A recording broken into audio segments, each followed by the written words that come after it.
آزمائش بھی اللہ کی طرف سے تمہارے لیے یقین کا امتحان ہوتا ہے۔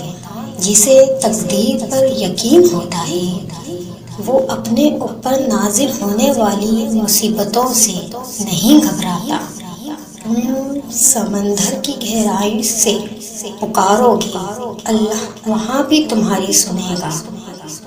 جس کو تم سے محبت ہوگی وہ تمہیں فضول و ناجائز کاموں سے روکے گا۔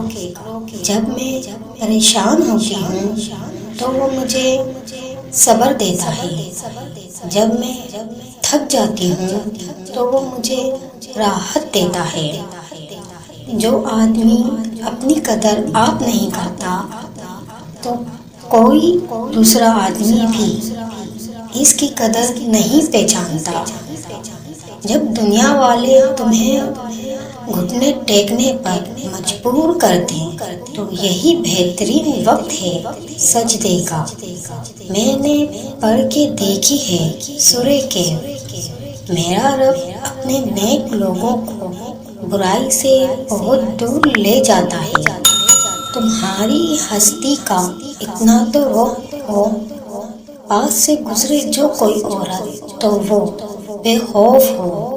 میری ایک بات یاد رکھو، اپنے راز کو اپنے تک ہی رکھو، کیونکہ جب تک تمہارا راز تمہارے پاس ہے وہ تمہارا غلام ہے، اور جب تمہارا راز دوسروں تک پہنچتا ہے تو تم اپنے راز کے غلام بن جاتے ہو۔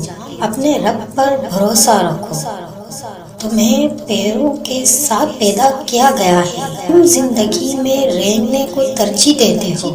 حضرت علی سے پوچھا گیا کہ کیسے پتہ چلتا ہے کہ کون زیادہ قیمتی ہے؟ حضرت علی نے فرمایا، جس انسان میں جتنا زیادہ احساس ہوگا وہ اتنا ہی قیمتی ہے۔ میری دعا ہے اللہ تمہیں زندگی کی ہر خوشی دے جو تمہارے حق میں بہتر اور مستقل ہو۔ ویورز، ویڈیو اچھی لگی ہو تو ویڈیو کو لائک کریں اور چینل کو سبسکرائب کر کے ایک اچھا سا کمنٹ سیکشن میں ضرور کیجیے۔ جزاک اللہ۔